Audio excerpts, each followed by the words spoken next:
Bom dia, alunos, sejam bem-vindos ao canal da Astra Educa. E vamos continuar nossa preparação para o concurso da Marinha do Brasil. Nesta aula, vamos iniciar o estudo de Direito Constitucional, abordando um tema fundamental para qualquer prova da área jurídica: Constituição, seus princípios fundamentais, conceito, classificação, estrutura e elementos, além do conceito de poder constituinte originário e derivado. Para começar, é importante compreender o que é Constituição. A Constituição é a norma fundamental de um Estado. Ela estabelece a organização política e jurídica da sociedade, define a estrutura do Estado, estabelece direitos e garantias fundamentais dos cidadãos e determina o funcionamento dos poderes públicos. Em outras palavras, a Constituição é a base de todo o ordenamento jurídico de um país, sendo considerada a lei suprema. Ou seja, todas as demais normas devem estar de acordo com o que está previsto na Constituição. No caso do Brasil, a Constituição atualmente em vigor é a Constituição Federal de 1988, também conhecida como Constituição Cidadã. Ela foi promulgada após o período do regime militar e tem como uma de suas principais características a ampliação dos direitos fundamentais e das garantias individuais.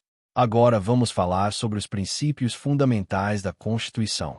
Os princípios fundamentais estão previstos logo no início da Constituição Federal, nos primeiros artigos, e representam os valores essenciais que orientam a organização do Estado brasileiro. Entre esses princípios estão a soberania, a cidadania, a dignidade da pessoa humana, os valores sociais do trabalho e da livre iniciativa e o pluralismo político. Esses princípios orientam a atuação do Estado e servem como base para a interpretação das demais normas constitucionais. Além desses princípios, a Constituição também estabelece que o Brasil é um Estado democrático de direito. Isso significa que o poder político deve ser exercido de acordo com a lei e com a participação da sociedade, garantindo direitos e liberdades fundamentais aos cidadãos. Agora vamos abordar o conceito de Constituição de forma mais detalhada. Do ponto de vista jurídico, a Constituição pode ser entendida como o conjunto de normas fundamentais que organizam o Estado, estabelecem a forma de governo, a estrutura dos poderes e os direitos fundamentais da população. Ela define as regras básicas do funcionamento da sociedade política. Existem também diferentes formas de classificar as constituições. Uma das classificações mais conhecidas diz respeito à forma de elaboração. Nesse caso, as constituições podem ser promulgadas ou outorgadas. As constituições promulgadas são elaboradas por representantes do povo e aprovadas por uma Assembleia Constituinte, como ocorreu com a Constituição Brasileira de 1988. Já as constituições outorgadas são impostas por um governante, sem participação popular. Outra classificação importante refere-se à forma de alteração da Constituição. Nesse caso, as constituições podem ser rígidas, flexíveis ou semi-rígidas.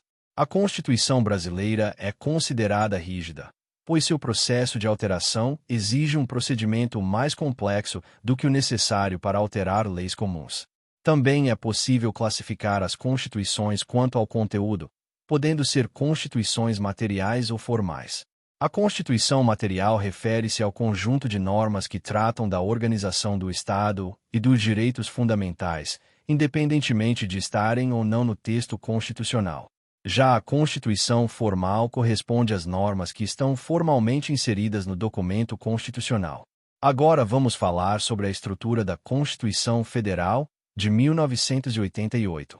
A Constituição é organizada em diferentes partes chamadas de títulos. Esses títulos tratam de temas específicos relacionados à organização do Estado e aos direitos dos cidadãos.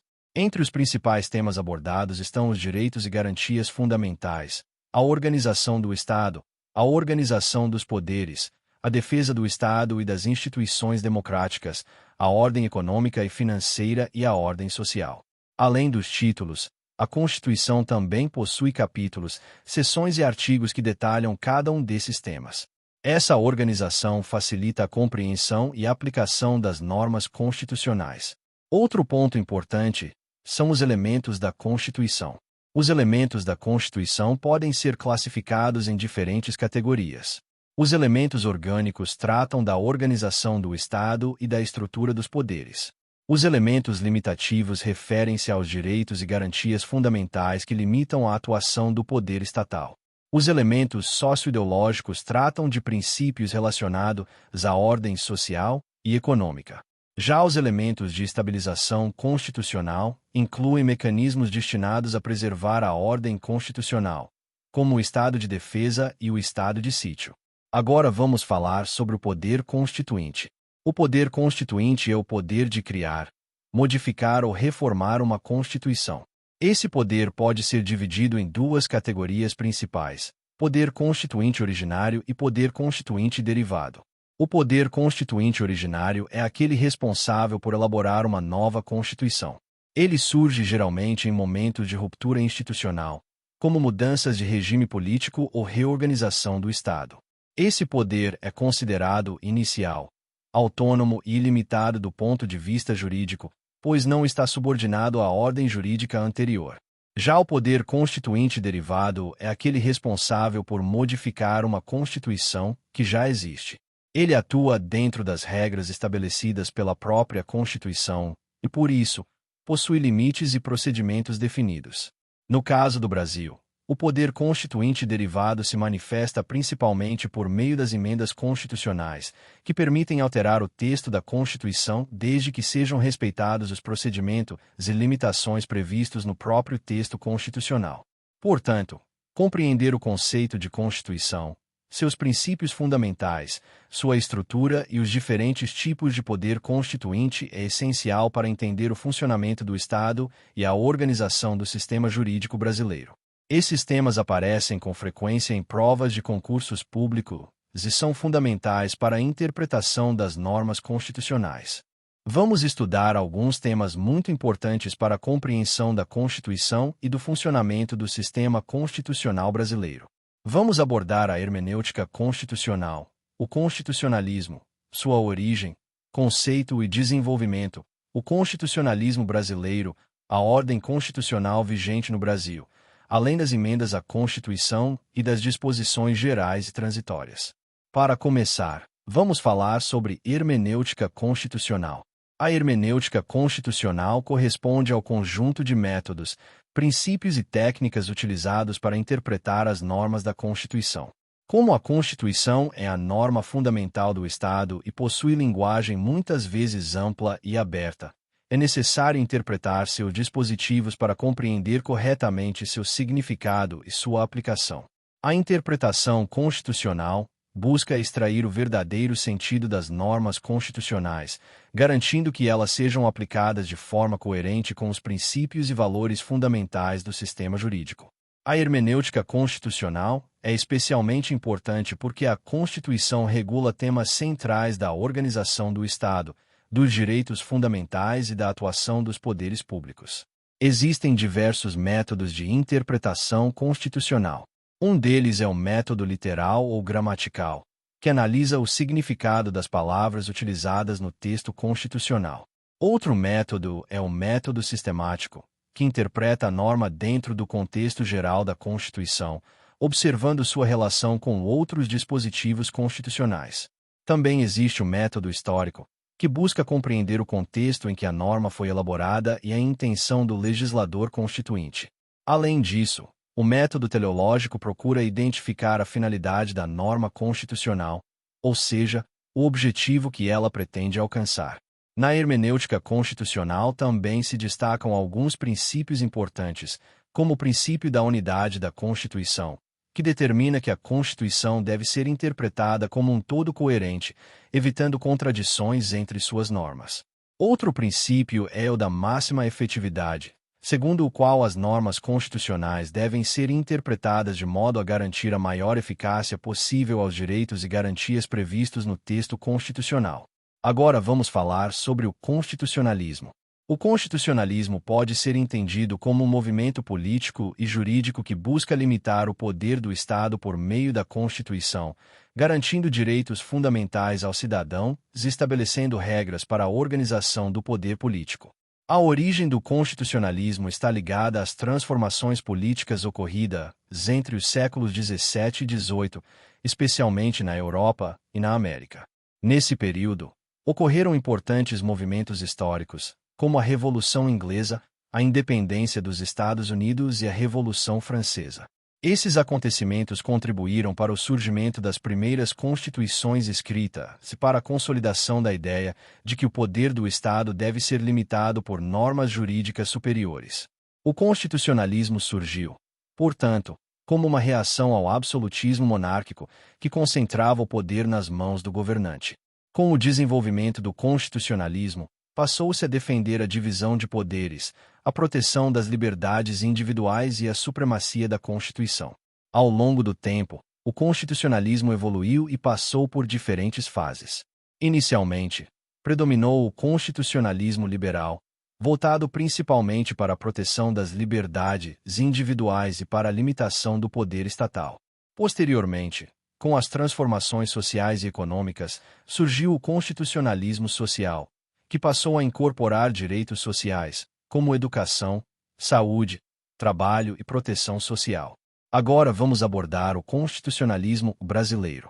A história constitucional do Brasil teve início ainda no período imperial, com a Constituição de 1824, que foi a primeira Constituição brasileira.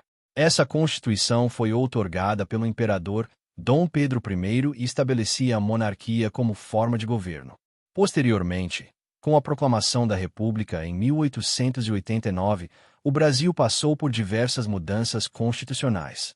Foram promulgadas novas constituições em diferentes momentos da história do país, como as constituições de 1891, 1934, 1937, 1946, 1967, por fim, a Constituição de 1988.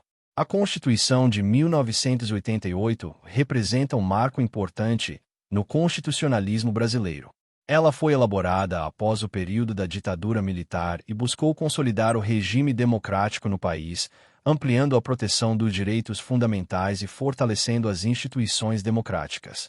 Agora vamos falar sobre a ordem constitucional vigente.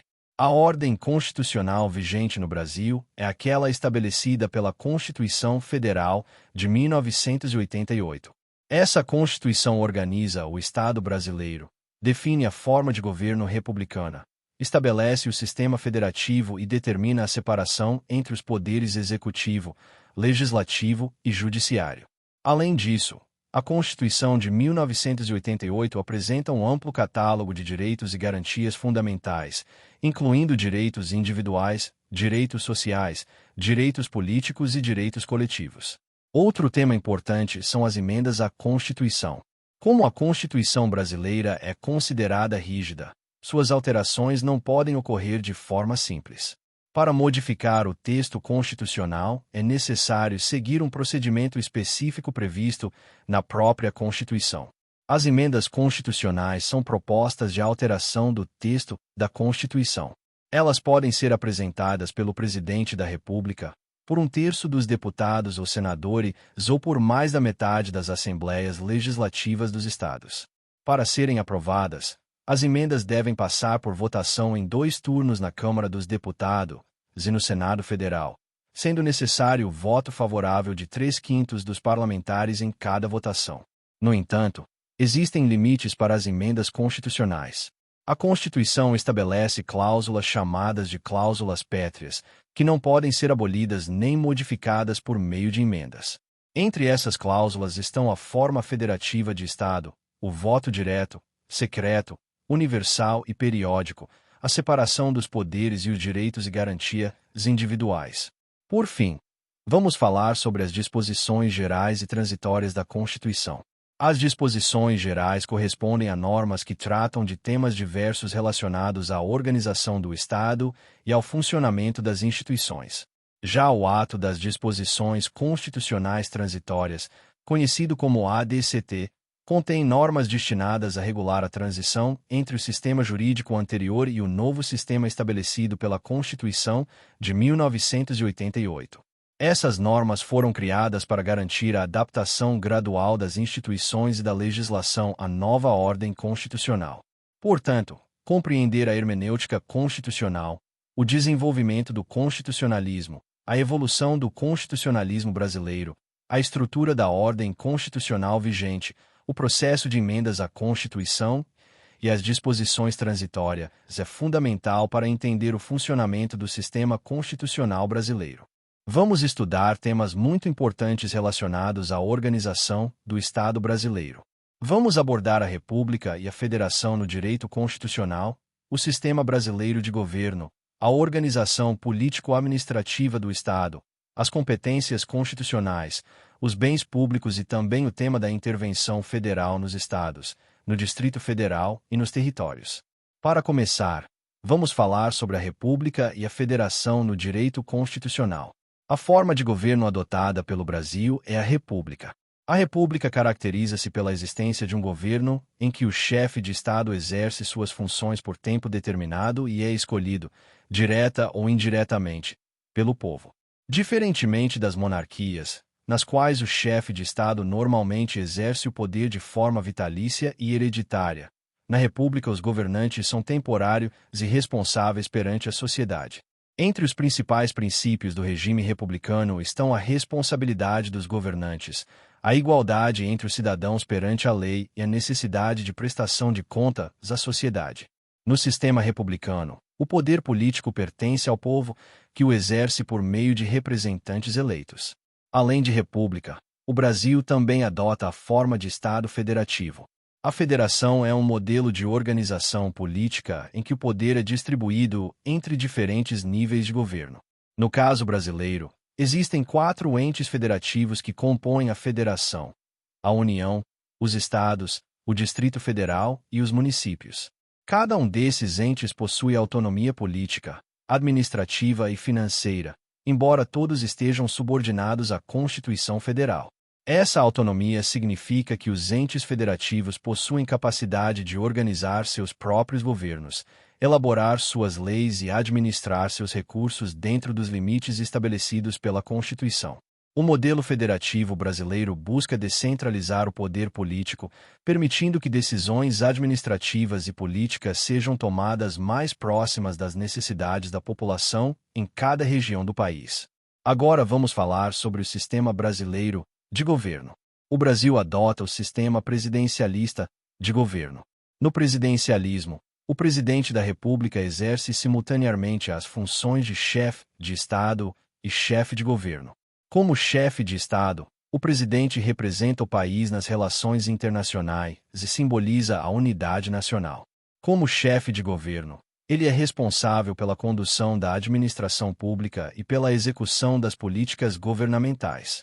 No sistema presidencialista, o presidente é eleito diretamente pelo povo para um mandato com duração determinada. No Brasil, o mandato presidencial é de 4 anos, com possibilidade de uma reeleição consecutiva. Outra característica do presidencialismo é a separação entre os poderes executivo, legislativo e judiciário. Cada um desses poderes possui funções específicas e atua de forma independente, embora exista um sistema de controle e equilíbrio entre eles. Agora vamos abordar a organização político-administrativa do Estado brasileiro. A Constituição Federal estabelece que a República Federativa do Brasil é formada pela união indissolúvel da União, dos Estados, do Distrito Federal e dos municípios. A União corresponde ao governo federal, responsável por administrar assuntos de interesse nacional. Os Estados possuem governos próprios e são responsáveis por administrar assuntos regionais. Os municípios são responsáveis pela administração local e possuem prefeitos e câmaras municipais. Já o Distrito Federal possui características específicas, acumulando competências estaduais e municipais. Essa estrutura político-administrativa busca garantir equilíbrio entre centralização e descentralização do poder político no país. Agora vamos falar sobre as competências constitucionais. As competências correspondem às atribuições estabelecidas pela Constituição para cada ente federativo. A Constituição define quais matérias são de responsabilidade da União, quais são de competência dos Estados, quais pertencem aos municípios e quais são compartilhadas entre diferentes entes federativos. Existem competências exclusivas da União, como a defesa nacional, a emissão de moeda e a condução da política externa. Também existem competências concorrentes, nas quais a União estabelece normas gerais, e os Estados podem complementar essas normas de acordo com suas necessidades regionais. Os municípios também possuem competências próprias, especialmente relacionadas à administração local, como o planejamento urbano, transporte municipal e serviços públicos locais. Agora vamos tratar dos bens públicos no contexto constitucional. A Constituição Federal estabelece a divisão de bens entre a União, os Estados e os municípios. Entre os bens da União estão, por exemplo, os recursos minerais, os rios que atravessam mais de um estado, o mar territorial e as terras tradicionalmente ocupadas por povos indígenas. Os estados possuem bens que pertencem ao seu território e que não são atribuídos à União ou aos municípios. Já os municípios possuem bens relacionados à administração local, como praças, ruas e outros patrimônios municipais. A definição dos bens públicos é importante porque determina a responsabilidade pela administração e utilização desses recursos. Por fim, vamos abordar o tema da intervenção federal. A intervenção federal é um mecanismo previsto na Constituição que permite à União intervir em um Estado ou no Distrito Federal em situações excepcionais. Esse mecanismo é utilizado para preservar a integridade nacional, garantir o funcionamento das instituições democráticas ou assegurar o cumprimento da Constituição e das leis federais. A intervenção federal pode ocorrer, por exemplo, quando ameaça a ordem pública, quando um Estado deixa de cumprir decisões judiciais ou quando ocorre grave comprometimento da ordem administrativa. A intervenção é decretada pelo Presidente da República, geralmente após autorização do Congresso Nacional, e possui caráter temporário. Durante o período de intervenção, a União assume determinadas responsabilidades administrativas no ente federativo afetado. O objetivo da intervenção não é retirar permanentemente a autonomia dos Estados, mas sim restabelecer a normalidade institucional e garantir o funcionamento adequado do sistema federativo. Portanto, compreender os conceitos de república e federação, o funcionamento do sistema presidencialista, a organização político-administrativa do Estado brasileiro, a distribuição de competências, a definição de bens públicos e o mecanismo de intervenção federal é essencial para entender a estrutura do Estado brasileiro dentro do direito constitucional. Na próxima aula continuaremos avançando nos conteúdos de direito constitucional previstos no edital do concurso da Marinha. Continuem firmes nos estudos e mantenham o foco na aprovação. Bom dia, alunos, sejam bem-vindos ao canal da Astro Educa. E vamos continuar nossa preparação para o concurso da Marinha do Brasil. Nesta aula de Direito Constitucional, vamos estudar um dos temas mais importantes da Constituição Federal, os direitos e garantias fundamentais, com foco nos direitos e deveres individuais e coletivos. Para começar, é importante compreender o que são os direitos e garantias fundamentais. Esses direitos representam o conjunto de normas constitucionais destinadas a proteger a dignidade da pessoa humana e assegurar condições mínimas de liberdade, igualdade e justiça para todos os cidadãos. Eles estabelecem limites à atuação do Estado e garantem que o poder público respeite os direitos essenciais das pessoas. Os direitos fundamentais estão previstos principalmente no artigo 5º da Constituição Federal de 1988, e constituem um dos pilares do Estado democrático de direito. Esses direitos são considerados fundamentais porque protegem valores essenciais para a convivência social e para o funcionamento das instituições democráticas. Os direitos fundamentais possuem algumas características importantes. Uma delas é a universalidade, pois se aplicam a todas as pessoas. Outra característica é a historicidade, já que esses direitos foram sendo conquistados ao longo da história por meio de lutas sociais e transformações políticas. Também podemos destacar a característica da irrenunciabilidade, pois em regra os direitos fundamentais não podem ser renunciados pelos indivíduos. Além disso, esses direitos possuem aplicabilidade imediata, ou seja, devem ser respeitados e aplicados independentemente de regulamentação por leis infraconstitucionais. Agora vamos falar sobre os direitos e deveres individuais e coletivos. Esses direitos estão previstos principalmente no artigo 5º da Constituição e representam garantias fundamentais destinadas a proteger a liberdade e a segurança dos cidadãos. Entre os principais direitos individuais está o direito à vida, considerado o mais fundamental de todos, pois constitui a base para o exercício dos demais direitos. Também está previsto o direito à liberdade, que inclui a liberdade de expressão, de pensamento, de religião, de reunião e de associação. Outro direito importante é o direito à igualdade. A Constituição estabelece que todos são iguais perante a lei, sem distinção de qualquer natureza. Isso significa que o Estado deve tratar os cidadãos de forma igualitária, garantindo oportunidades e proteção jurídica a todos. Também podemos destacar o direito à segurança, que envolve a proteção da integridade física e moral das pessoas. A Constituição estabelece que ninguém pode ser submetido à tortura, tratamento desumano ou degradante. Entre os direitos individuais também estão garantias relacionadas ao devido processo legal. Isso significa que ninguém pode ser privado de sua liberdade ou de seus bens sem que haja um processo legal adequado, com direito à defesa e ao contraditório. Outro princípio importante é o da presunção de inocência, segundo o qual ninguém será considerado culpado até o trânsito em julgado de sentença penal condenatória. Esse princípio garante que o indivíduo seja tratado como inocente enquanto não houver decisão definitiva da justiça. Também fazem parte dos direitos individuais as garantias relacionadas à inviolabilidade da intimidade, da vida privada, da honra e da imagem das pessoas.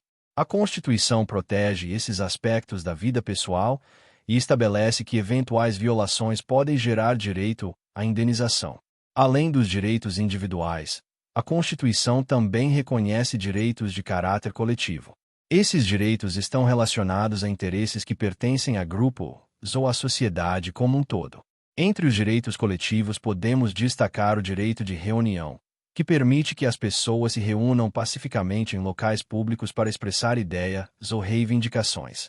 Também está previsto o direito de associação, que permite a formação de entidades e organizações para a defesa de interesses comuns. Outro exemplo importante é o direito de acesso à informação, que garante aos cidadãos o direito de receber informações de interesse público dos órgãos governamentais. A Constituição também prevê instrumentos jurídicos destinados a proteger os direitos fundamentais. Entre esses instrumentos estão os chamados remédios constitucionais. Um dos principais remédios constitucionais é o habeas corpus, utilizado para proteger o direito de liberdade quando alguém sofre ou está ameaçado de sofrer prisão ilegal. Outro instrumento importante é o mandado de segurança, utilizado para proteger direito líquido e certo que tenha sido violado por autoridade pública. Também existe o habeas data, que garante ao cidadão o direito de acessar ou corrigir informações pessoais mantidas em bancos de dados públicos. Outro instrumento é o mandado de injunção, utilizado quando a falta de regulamentação de uma norma impede o exercício de um direito constitucional. Além disso, existe a ação popular, que permite a qualquer cidadão questionar judicialmente atos que causem danos ao patrimônio público, ao meio ambiente ou à moralidade administrativa. Portanto, os direitos e garantias fundamentais representam um conjunto essencial de normas destinadas a proteger a dignidade da pessoa humana, garantir liberdades individuais e assegurar o funcionamento da democracia. Compreender os direitos e deveres individuais e coletivos é fundamental para entender como a Constituição protege os cidadãos e limita o exercício do poder estatal. Vamos estudar 3 temas muito importantes previstos na Constituição Federal: os direitos sociais, a nacionalidade e os direitos políticos. Esses temas fazem parte do conjunto de direitos fundamentais previstos na Constituição de 1988 e são essenciais para compreender a relação entre o Estado e os cidadãos. Para começar, vamos falar sobre os direitos sociais. Os direitos sociais correspondem ao conjunto de direitos destinados a garantir condições dignas de vida para os cidadãos, especialmente no que se refere ao bem-estar social, a igualdade de oportunidades e a proteção contra desigualdades econômicas e sociais. Os direitos sociais estão previstos principalmente no artigo 6º da Constituição Federal e incluem direitos como educação, saúde, alimentação, trabalho, moradia, transporte, lazer, segurança, previdência social, proteção à maternidade e à infância e assistência aos desamparados. Esses direitos representam conquistas importantes do chamado constitucionalismo social, que surgiu a partir da necessidade de ampliar a proteção jurídica dos cidadãos não apenas no campo das liberdades individuais, mas também no acesso a condições básicas de vida. Diferentemente de muitos direitos individuais, que exigem principalmente a abstenção do Estado, os direitos sociais geralmente exigem ações concretas do poder público. Isso significa que o Estado deve desenvolver políticas públicas, programas sociais e serviços destinados a garantir o acesso da população a esses direitos. Por exemplo, o direito à saúde é garantido por meio do Sistema Único de Saúde, conhecido como SUS, que oferece atendimento médico e serviços de saúde à população. O direito à educação é garantido por meio de políticas educacionais que asseguram o acesso à escola e ao ensino público. Portanto, os direitos sociais representam uma dimensão fundamental da Constituição, voltada para a promoção da justiça social e para a redução das desigualdades. Agora vamos falar sobre a nacionalidade. A nacionalidade é o vínculo jurídico e político que liga uma pessoa a determinado Estado. Esse vínculo estabelece direitos e deveres entre o indivíduo e o país ao qual ele pertence. A Constituição brasileira estabelece duas formas principais de aquisição da nacionalidade: a nacionalidade originária e a nacionalidade derivada. A nacionalidade originária corresponde àquela adquirida no momento do nascimento. No Brasil, são considerados brasileiros natos aqueles que nascem no território nacional, mesmo que os pais sejam estrangeiros, desde que não estejam a serviço de seu país de origem. Também são considerados brasileiros natos os filhos de brasileiros nascidos no exterior, desde que sejam registrados em repartição brasileira competente ou que venham residir no Brasil e optem pela nacionalidade brasileira. Já a nacionalidade derivada refere-se à nacionalidade adquirida posteriormente, por meio do processo de naturalização. A naturalização é concedida a estrangeiros que desejam adquirir a nacionalidade brasileira e que atendem aos requisitos estabelecidos pela legislação. A Constituição também estabelece algumas diferenças entre brasileiros natos e naturalizados. Determinados cargos públicos, por exemplo, são reservados exclusivamente para brasileiros natos, como os cargos de presidente da República, presidente da Câmara dos Deputados, presidente do Senado Federal, ministro do Supremo Tribunal Federal e oficiais das Forças Armadas. Agora vamos abordar os direitos políticos. Os direitos políticos correspondem ao conjunto de normas que regulam a participação dos cidadãos na vida política do país. Esses direitos permitem que os indivíduos participem das decisões do Estado, especialmente por meio do voto e da participação em processos eleitorais. Entre os principais direitos políticos está o direito de votar, também chamado de direito de sufrágio. No Brasil, o voto é considerado obrigatório para os cidadãos maiores de 18 anos e facultativo para os jovens entre 16 e 18 anos, para os maiores de 70 anos e para os analfabetos. Além do direito de votar, os direitos políticos também incluem o direito de ser votado, ou seja, o direito de se candidatar a cargos públicos eletivos. Esse direito é chamado de capacidade eleitoral passiva. Para exercer plenamente os direitos políticos, o cidadão deve estar em pleno gozo de seus direitos políticos, o que inclui estar devidamente registrado como eleitor e não estar sujeito a restrições legais que suspendam ou impeçam o exercício desses direitos. A Constituição também estabelece situações em que os direitos políticos podem ser suspensos ou perdidos.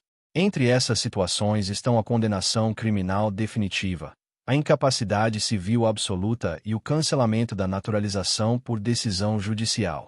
Os direitos políticos são fundamentais para o funcionamento da democracia, pois permitem que os cidadãos participem diretamente da escolha de seus representantes e influenciem os rumos da administração pública. Portanto, os direitos sociais, a nacionalidade e os direitos políticos formam um conjunto importante de normas constitucionais que garantem tanto a proteção social quanto a participação política dos cidadãos. Compreender esses temas é essencial para entender o funcionamento do Estado democrático de direito e a estrutura da cidadania no Brasil. Na próxima aula continuaremos avançando nos conteúdos de direito constitucional previstos no edital do concurso da Marinha.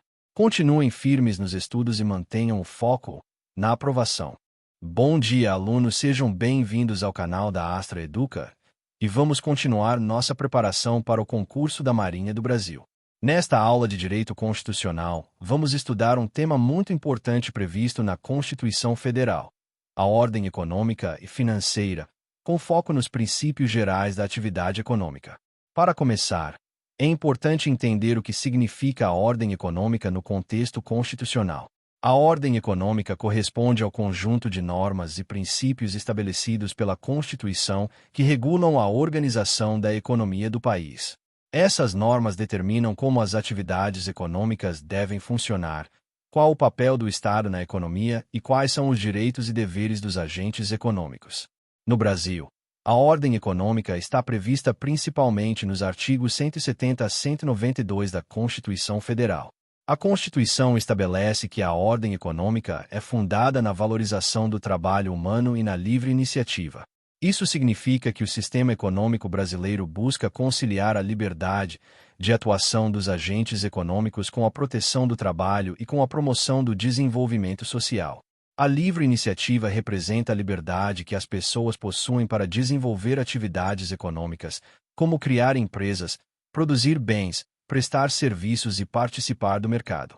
Esse princípio é fundamental para o funcionamento da economia de mercado. No entanto, a Constituição também estabelece que a atividade econômica deve atender a determinados princípios que buscam garantir justiça social e equilíbrio nas relações econômicas. Por essa razão, o Estado possui um papel importante na regulação da economia, garantindo que as atividades econômicas sejam exercidas de forma responsável e respeitando o interesse coletivo.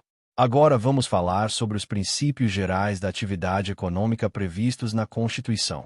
Esses princípios orientam o funcionamento da economia brasileira e estabelecem limites para a atuação dos agentes econômicos. Um dos principais princípios é o da soberania nacional.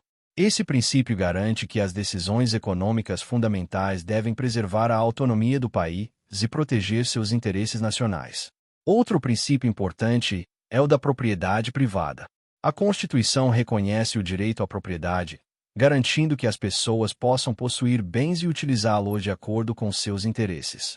No entanto, esse direito não é absoluto.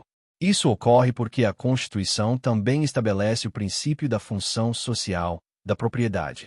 De acordo com esse princípio, a propriedade deve cumprir uma função que beneficie a sociedade, não podendo ser utilizada de forma prejudicial ao interesse coletivo. Outro princípio relevante é o da livre concorrência. Esse princípio busca garantir que diferentes empresas possam competir de forma justa no mercado, evitando práticas abusivas que possam prejudicar consumidores ou eliminar concorrentes. Também podemos destacar o princípio da defesa do consumidor. A Constituição determina que o Estado deve proteger os consumidores contra práticas abusivas e garantir que as relações de consumo ocorram de forma equilibrada. Outro princípio importante é o da defesa do meio ambiente.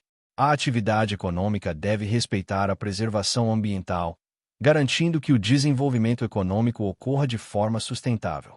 Também faz parte dos princípios da ordem econômica a redução das desigualdades regionais e sociais. Isso significa que o desenvolvimento econômico deve buscar diminuir as diferenças existentes entre regiões e entre grupos sociais, promovendo maior equilíbrio no desenvolvimento do país. Outro princípio relevante é a busca do pleno emprego. A Constituição estabelece que a economia deve promover condições que favoreçam a geração de emprego e a valorização do trabalho. Também se destaca o princípio do tratamento favorecido para as pequenas empresas e microempresas. Esse princípio busca estimular o empreendedorismo e apoiar o desenvolvimento de pequenos negócios, que desempenham um papel importante na geração de emprego e renda. Além desses princípios, a Constituição estabelece que a atuação do Estado na economia deve ocorrer principalmente como agente regulador e fiscalizador. Isso significa que o Estado pode estabelecer regras para garantir o funcionamento adequado do mercado, proteger os consumidores e evitar abusos econômicos. Em alguns casos específicos, o Estado também pode atuar diretamente na atividade econômica por meio de empresas públicas ou sociedades de economia mista, especialmente quando se trata de áreas consideradas estratégicas ou de interesse coletivo. Também é importante mencionar a ordem financeira, que envolve a organização do sistema financeiro nacional. O sistema financeiro tem como função principal promover o desenvolvimento equilibrado da economia e garantir o funcionamento adequado das atividades de crédito, investimento e circulação de recursos. Portanto, a ordem econômica e financeira prevista na Constituição Federal estabelece um modelo que combina liberdade econômica com responsabilidade social. A Constituição busca garantir que a atividade econômica contribua para o desenvolvimento do país, respeitando os direitos dos trabalhadores, dos consumidores e da sociedade como um todo. Compreender os princípios gerais da atividade econômica é essencial para entender como a Constituição organiza o funcionamento da economia brasileira e como o Estado atua na regulação das relações econômicas.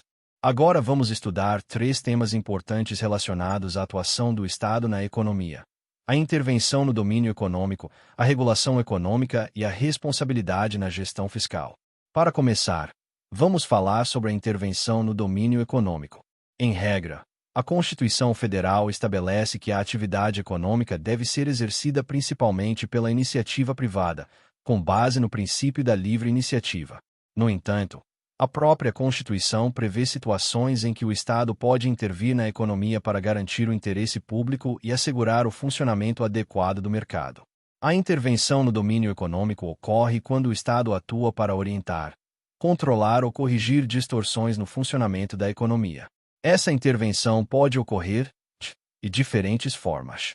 Uma das formas de intervenção é a atuação do Estado como agente normativo e regulador da atividade econômica.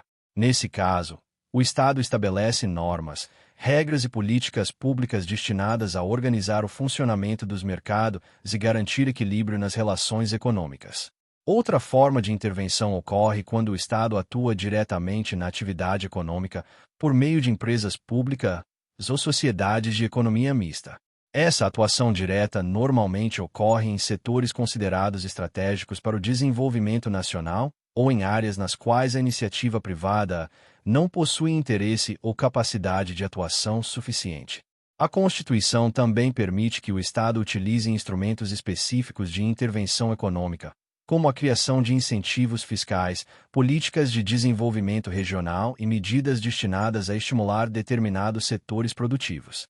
Além disso, o Estado pode intervir para combater práticas econômicas prejudiciais à sociedade, como monopólios abusivos, cartelização e concorrência desleal.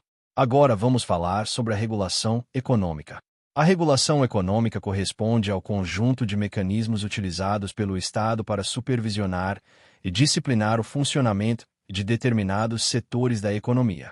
A regulação tem como objetivo garantir que os serviços e atividades econômicas sejam prestados de forma adequada, eficiente e em benefício da sociedade.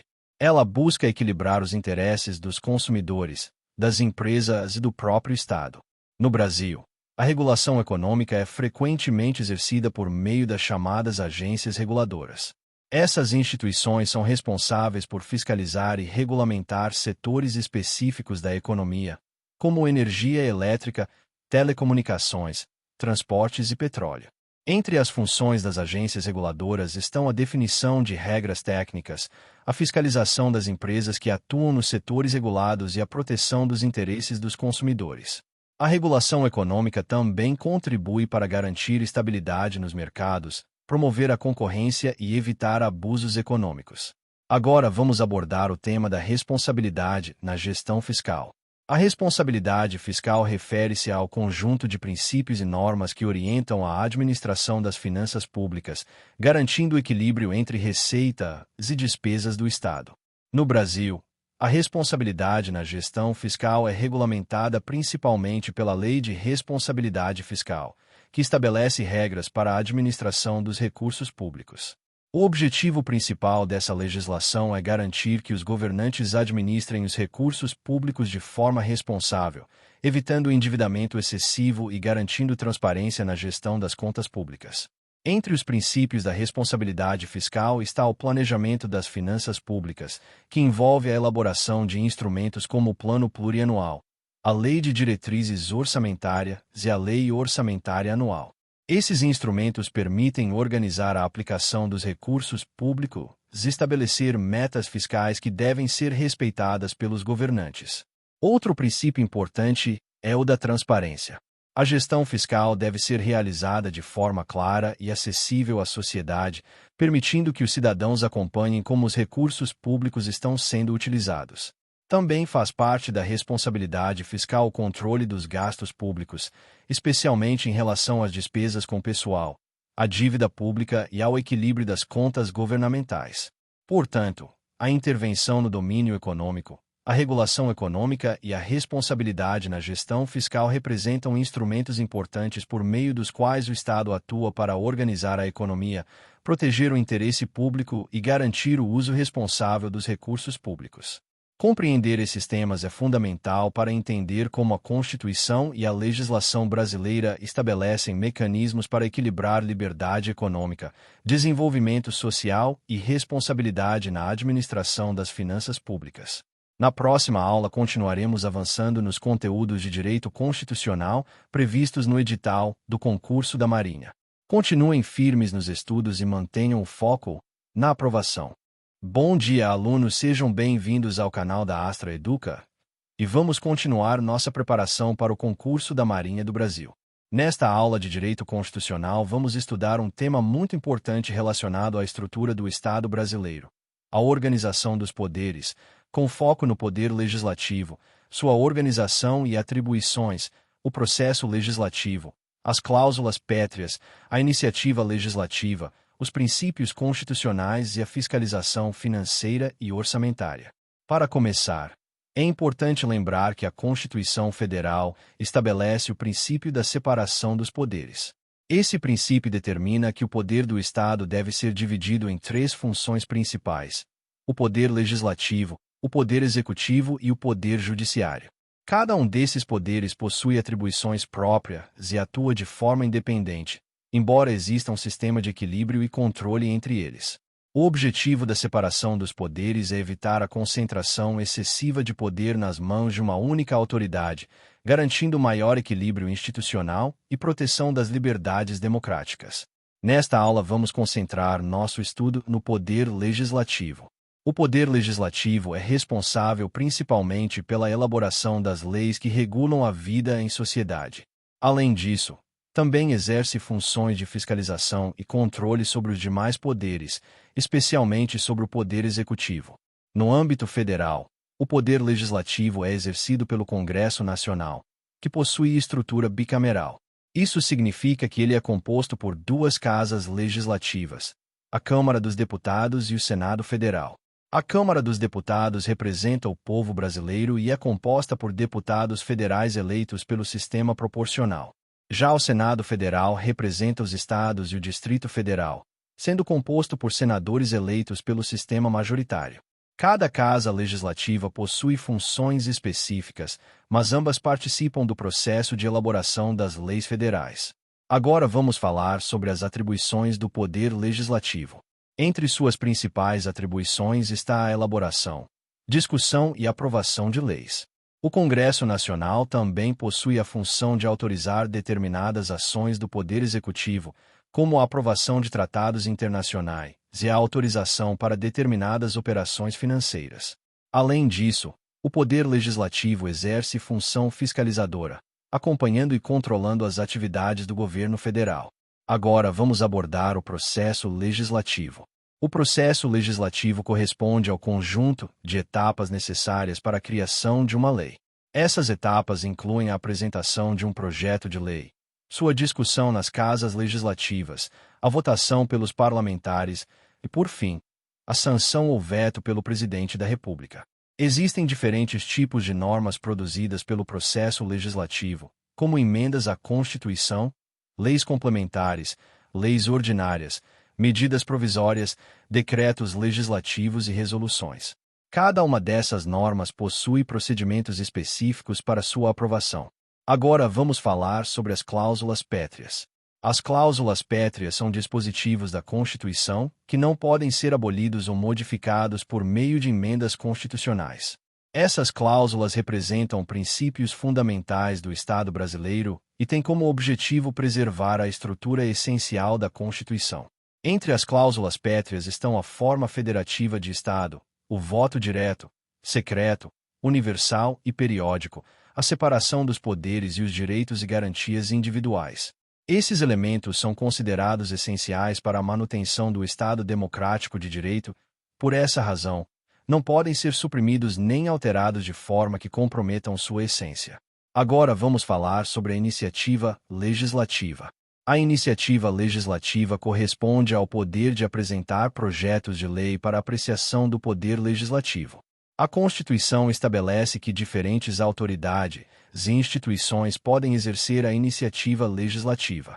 Entre elas estão os deputados federais, os senadores, o presidente da República, os tribunais superiores, o procurador-geral da República e os cidadãos, por meio da chamada iniciativa popular. Em alguns casos, a iniciativa legislativa é exclusiva de determinadas autoridades. Por exemplo, projetos de lei relacionados à organização administrativa do Poder Executivo ou à criação de cargos públicos geralmente são de iniciativa privativa do Presidente da República. Agora vamos falar sobre os princípios constitucionais relacionados ao processo legislativo. O processo legislativo deve respeitar princípios como legalidade, publicidade, transparência e participação democrática. Esses princípios garantem que a produção das leis ocorra de forma legítima, transparente e representativa. Por fim, vamos abordar a fiscalização financeira e orçamentária. Essa é uma das funções mais importantes do poder legislativo. A fiscalização financeira consiste no acompanhamento da aplicação dos recursos públicos e na verificação da legalidade e da eficiência da gestão financeira do Estado. No âmbito federal, essa fiscalização é exercida pelo Congresso Nacional com o auxílio do Tribunal de Contas da União. O Tribunal de Contas atua como órgão técnico responsável por analisar contas públicas, fiscalizar contratos e verificar a correta utilização dos recursos públicos. A fiscalização orçamentária também envolve o acompanhamento da execução do orçamento público, garantindo que os recursos sejam utilizados de acordo com as leis orçamentárias aprovadas pelo próprio Poder Legislativo. Portanto, compreender a organização do Poder Legislativo, suas atribuições, o funcionamento do processo legislativo, a importância das cláusulas pétreas, o papel da iniciativa legislativa e a fiscalização das finanças públicas é fundamental para entender como funciona a estrutura institucional do Estado brasileiro. Vamos estudar temas importantes relacionados à organização dos poderes do Estado brasileiro. Vamos abordar o Tribunal de Contas, sua natureza e atribuições, o Poder Executivo, as atribuições e responsabilidades do Presidente da República, o Poder Regulamentar e o Poder Regulador, além da estrutura do Poder Judiciário, incluindo o Supremo Tribunal Federal, o Superior Tribunal de Justiça, o Conselho da Justiça Federal, os tribunais regionais federais e também a Justiça Militar. Para começar, vamos falar sobre o Tribunal de Contas. O Tribunal de Contas é um órgão responsável por auxiliar o Poder Legislativo na fiscalização da administração financeira e orçamentária do Estado. No âmbito federal, essa função é exercida pelo Tribunal de Contas da União, conhecido como TCU. Embora o Tribunal de Contas atue em colaboração com o Poder Legislativo, ele possui autonomia administrativa e técnica para desempenhar suas funções. Por essa razão, costuma-se dizer que o Tribunal de Contas possui natureza de órgão de controle externo. Entre as principais atribuições do Tribunal de Contas está a análise das contas prestadas pelos administradores públicos, a fiscalização da aplicação de recursos públicos e a verificação da legalidade de atos administrativos relacionados à gestão financeira. O Tribunal de Contas também pode realizar auditorias, inspeções e avaliações de programas governamentais, além de emitir pareceres sobre as contas do Presidente da República. Agora vamos falar sobre o Poder Executivo. O Poder Executivo é responsável pela administração do Estado e pela execução das leis aprovadas pelo Poder Legislativo. No Brasil, o Poder Executivo é exercido pelo Presidente da República, com o auxílio dos ministros de Estado. O Presidente da República exerce simultaneamente as funções de chefe de Estado e chefe de governo. Como chefe de Estado, ele representa o país nas relações internacionais e simboliza a unidade nacional. Como chefe de governo, Ele é responsável pela condução da administração pública e pela implementação das políticas governamentais. Entre as atribuições do Presidente da República estão sancionar ou vetar leis aprovadas pelo Congresso Nacional, nomear ministro de Estado, comandar as Forças Armadas, celebrar tratados internacionais e dirigir a administração pública federal. Além dessas atribuições, o presidente também possui responsabilidades importantes. Ele pode ser responsabilizado por crimes de responsabilidade ou crimes comuns cometidos durante o exercício do cargo. Em determinadas situações, pode ser submetido a processo de impeachment ou julgamento pelo Supremo Tribunal Federal. Agora vamos falar sobre o poder regulamentar e o poder regulador. O poder regulamentar corresponde à competência que o chefe do Poder Executivo possui para editar decretos e regulamentos destinados a detalhar a aplicação das leis aprovadas pelo Poder Legislativo. Por meio do poder regulamentar, o Presidente da República pode estabelecer normas administrativas que orientem a execução das leis, desde que essas normas não modifiquem o conteúdo da legislação aprovada pelo Congresso. Já o poder regulador está relacionado à atuação do Estado na supervisão e organização de determinados setores da economia ou da administração pública. Esse poder é frequentemente exercido por meio de agências reguladoras, que possuem a função de estabelecer regras técnicas, fiscalizar atividades econômicas e garantir a prestação adequada de serviços públicos. Agora vamos falar sobre o poder judiciário. O poder judiciário é responsável por aplicar as leis e resolver conflitos entre pessoas, instituições e o próprio Estado. Sua principal função é garantir a interpretação e a aplicação correta do direito. A estrutura do Poder Judiciário brasileiro é composta por diversos órgãos, entre os quais se destacam o Supremo Tribunal Federal, o Superior Tribunal de Justiça e os tribunais regionais. O Supremo Tribunal Federal, conhecido como STF, é o órgão máximo do Poder Judiciário brasileiro. Sua principal função é atuar como guardião da Constituição. Isso significa que o STF é responsável por garantir que as leis e os atos do poder público estejam de acordo com a Constituição Federal. O Supremo Tribunal Federal também julga ações relacionadas à constitucionalidade das leis e possui competência para julgar determinadas autoridades em processos específicos. O Superior Tribunal de Justiça, conhecido como STJ, possui a função de uniformizar a interpretação das leis federais em todo o país. Enquanto o STF atua principalmente na interpretação da Constituição, o STJ atua na interpretação da legislação federal.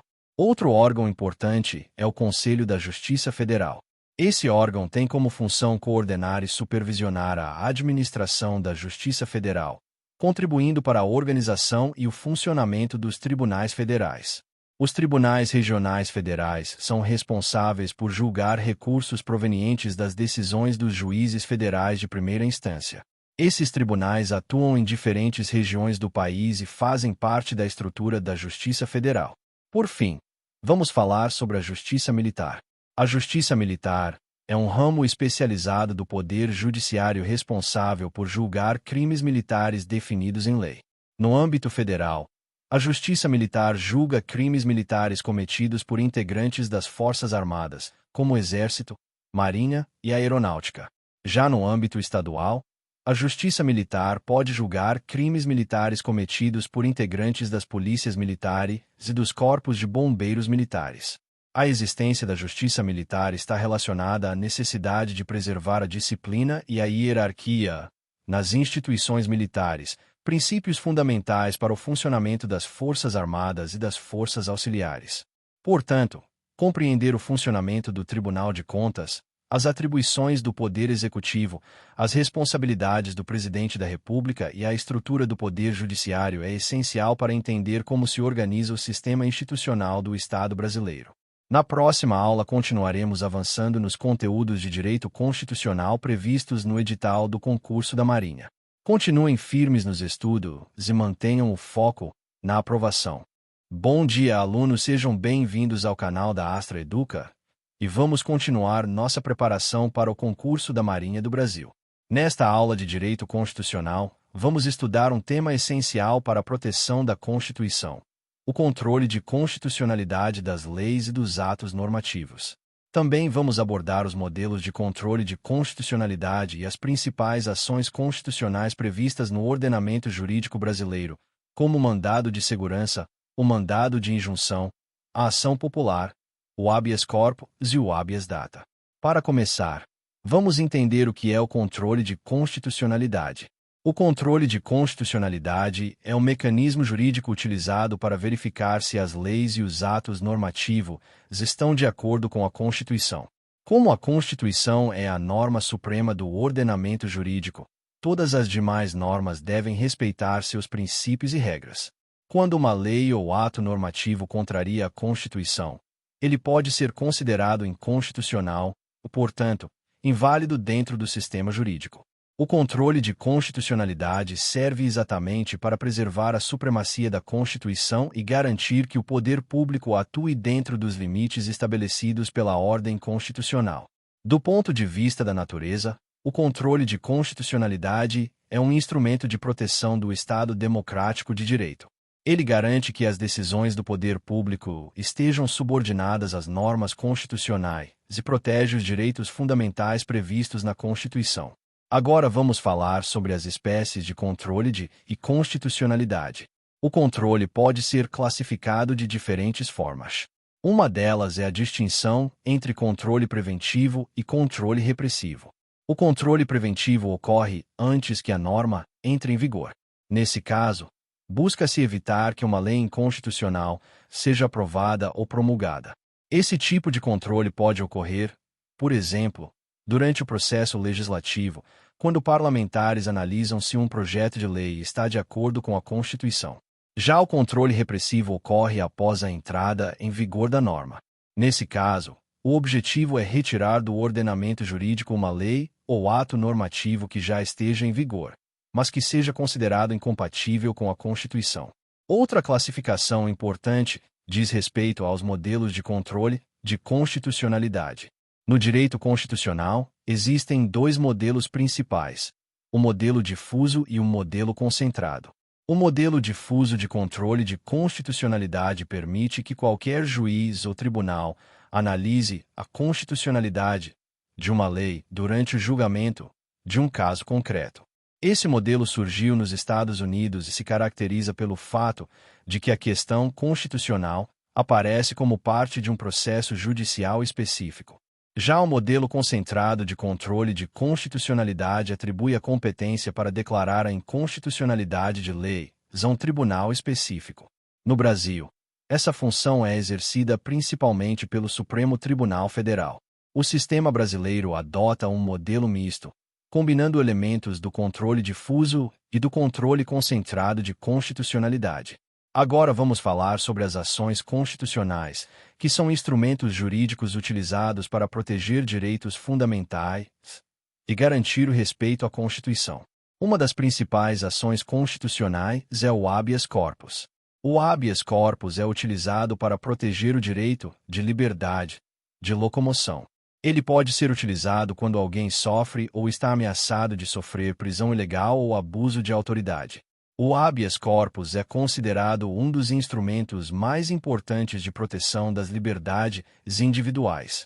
Outro instrumento importante é o mandado de segurança. O mandado de segurança é utilizado para proteger direito líquido e certo que tenha sido violado ou ameaçado por ato de autoridade pública. Ele é utilizado quando não existe outro meio jurídico adequado para garantir a proteção do direito. Também temos o mandado de injunção. O mandado de injunção é utilizado quando a falta de uma norma regulamentadora impede o exercício de um direito previsto na Constituição. Nesse caso, o Poder Judiciário pode reconhecer a omissão do poder público e determinar medidas para viabilizar o exercício do direito constitucional. Outro instrumento importante é a ação popular. A ação popular permite que qualquer cidadão questione judicialmente atos que causem prejuízo ao patrimônio público, ao meio ambiente, à moralidade administrativa ou ao patrimônio histórico e cultural. Esse instrumento fortalece a participação da sociedade na fiscalização da administração pública. Por fim, temos o habeas data. O habeas data é utilizado para garantir ao cidadão o direito de acessar informações pessoais que estejam registradas em bancos de dados de órgãos públicos ou de entidades governamentais. Ele também permite que o cidadão solicite a correção dessas informações quando estiverem incorretas. Essas ações constitucionais são instrumentos importantes para a defesa dos direitos fundamentais e para a preservação da ordem constitucional. Portanto, compreender o controle de constitucionalidade, seus diferentes modelos e as ações constitucionais é fundamental para entender como o sistema jurídico brasileiro protege a Constituição e garante os direitos dos cidadãos. Agora vamos abordar a ação direta de inconstitucionalidade, a ação declaratória de constitucionalidade, a ação direta de inconstitucionalidade por omissão e a arguição de descumprimento de preceito fundamental. Para começar, é importante lembrar que essas ações fazem parte do chamado controle concentrado de constitucionalidade. Nesse modelo de controle, a análise da constitucionalidade das leis e atos normativos é realizada principalmente pelo Supremo Tribunal Federal, que exerce a função de guardião da Constituição. Essas ações possuem como objetivo principal garantir que as normas jurídicas estejam em conformidade com a Constituição Federal e preservar a supremacia constitucional dentro do ordenamento jurídico. Vamos começar pela ação direta de inconstitucionalidade, conhecida pela sigla ADI. A ação direta de inconstitucionalidade é utilizada para questionar leis ou atos normativos que sejam considerados incompatíveis com a Constituição Federal. Por meio dessa ação, busca-se declarar que determinada norma é inconstitucional e, portanto, deve ser retirada do ordenamento jurídico.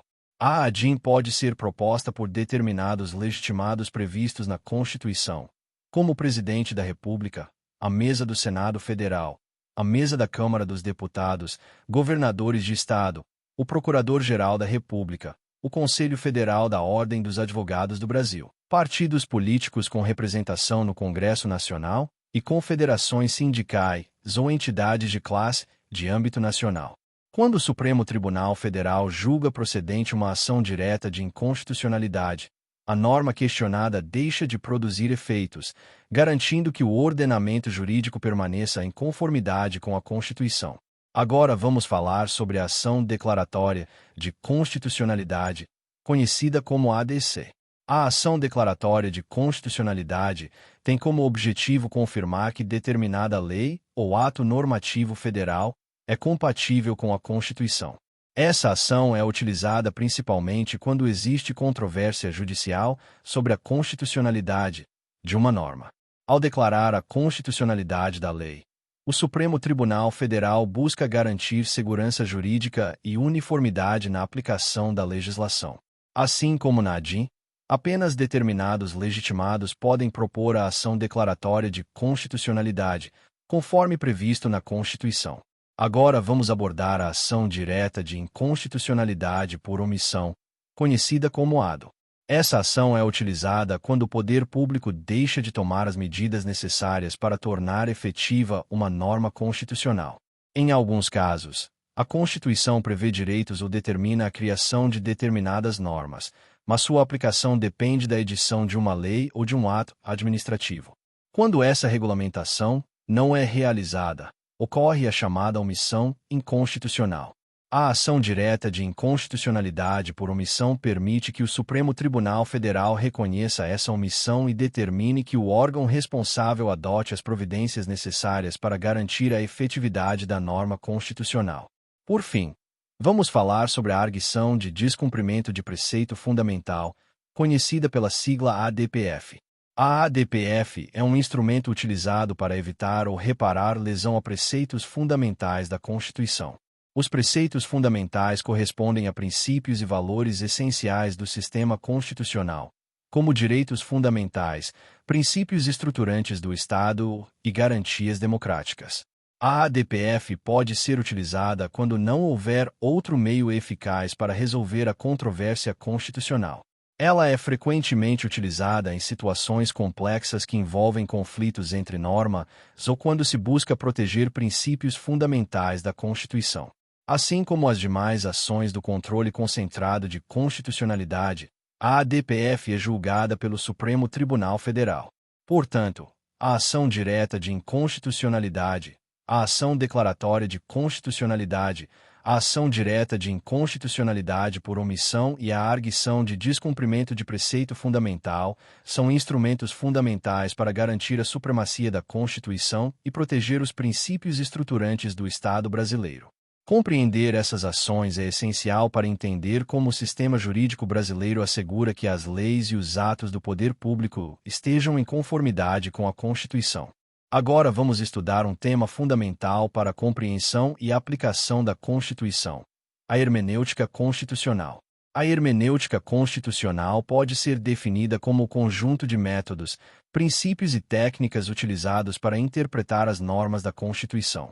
Como a Constituição é a norma suprema do ordenamento jurídico e trata de temas amplos relacionados à organização do Estado, aos direitos fundamentais e ao funcionamento das instituições, muitas de suas normas possuem caráter aberto e necessitam de interpretação para serem aplicadas corretamente.